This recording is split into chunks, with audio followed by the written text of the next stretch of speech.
जय हिंद दोस्तों। आज की वीडियो में हम लोग देखेंगे पॉकेट जीके के अंतर्गत जालियांवाला बाग हत्याकांड से जुड़े प्रमुख घटनाक्रम। जालियांवाला बाग हत्याकांड से जुड़े प्रमुख घटनाक्रम को जानने से पहले उसकी कुछ हम लोग पृष्ठभूमि जान लेते हैं।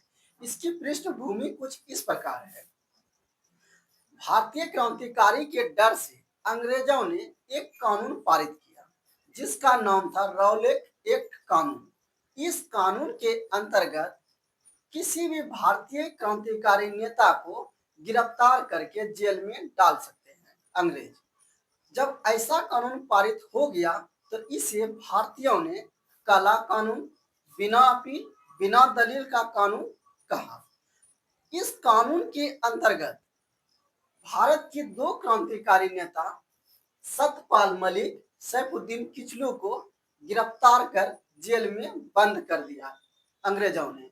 जब जेल में अंग्रेजों ने बंद कर दिया इन दोनों क्रांतिकारी नेता को, तो इसके बाद जो अन्य क्रांतिकारी नेता बचे उसने एक सभा की इसे छुड़ाने के लिए। इसी सभा में अंग्रेजों ने बिना सोचे समझे निहत्थे लोगों पर गोली चला दी। इसी घटना को जालियांवाला बाग हत्याकांड कहते हैं।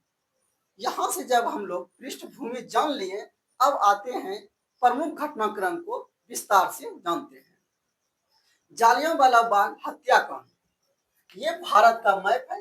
पंजाब राज्य के अमृतसर शहर में घटती है। कब घटती है?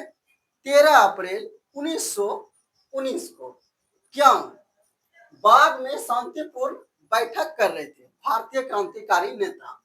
किस लिए बैठक कर रहे थे? दो नेता को जो गिरफ्तार किए थे, सतपाल मलिक, सैफुद्दीन किचलू, इसे छुड़ाने के लिए। किस लिए? तो इसे छुड़ाने के लिए, यानी रिहा के लिए, जेल से रिहाई के लिए। नेता तो आपको मालूम है नेता कौन बना, यानी नेता कौन थे, किसको गिरफ्तार किया था? तो कौन नेता थे? डॉक्टर सतपाल मलिक और डॉक्टर सैफुद्दीन किचलू। उसके बाद अंग्रेजों ने क्या किया? सभा में लोगों पर गोली चला दी। अंग्रेजों ने सभा में जो लोग थे उस पर गोली चला दी। अब गोली जो चला दी तो उसका आदेश किसने दिया? तो यहां से आप लोग कंफ्यूजन नहीं करेंगे। आदेश 3 लोगों ने दिया। पंजाब के लेफ्टिनेंट गवर्नर जो थे माइकल ओ डायर, उसने ब्रिटिश सेना के जनरल रेजिनाल्ड डायर को दिया। रेजिनाल्ड डायर ने ब्रिटिश सैनिकों को दिया। तो यहां से आप लोग देख रहे हैं माइकल ओ डायर को जनरल डायर ने, माइकल ओ डायर ने रेजिनाल्ड डायर को या जनरल डायर को, जनरल डायर ने सैनिक को आदेश दिया। सैनिक ने निहत्थे लोगों पर गोली चला दी।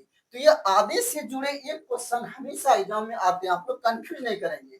माइकल ओ डायर ने जनरल रेजिनाल्ड डायर को, इसने सैनिक ने गोली चला दी निहत्थे लोगों पर। अब जब गोली चला दी, इसमें क्या हुआ? 379 लोग मारे गए, 1200 लोग घायल हो गए।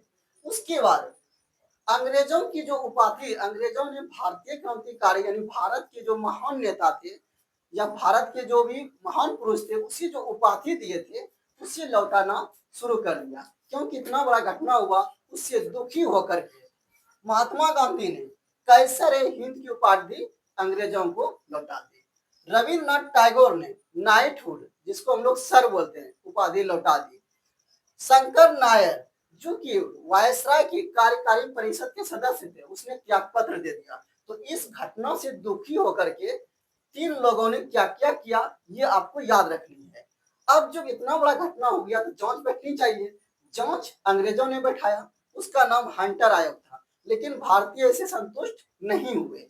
उसने अपना जांच कमेटी कांग्रेस की अध्यक्षता में गठित की। उसके बाद हम लोगों ने बदला भी उससे लिया। किससे लिया? सबसे पहले जिसने आदेश दिया था उसी को मारा। पंजाब के lieutenant governor Michael O'Dwyer को अपने एक क्रांतिकारी, महान क्रांतिकारी नेता उधम सिंह ने इंग्लैंड में उसकी हत्या कर दी गोली मारकर। जैसे ही जांच कमेटी बैठी तो माइकल ओ डायर इंग्लैंड चले गए और इंग्लैंड में जाकर उधम सिंह ने उसे गोली मार दी। तो ये हम लोगों ने उसका बदला भी ले लिया। तो इस तरह जालियांवाला बाग हत्याकांड से संबंधित जो भी प्रश्न एग्जाम में आ सकते हैं उसे हम लोग विस्तार से जानें। उम्मीद मैं करता हूं कि आप लोग से इस घटना से संबंधित कोई भी प्रश्न किसी भी एग्जाम में नहीं छूटेगा। धन्यवाद।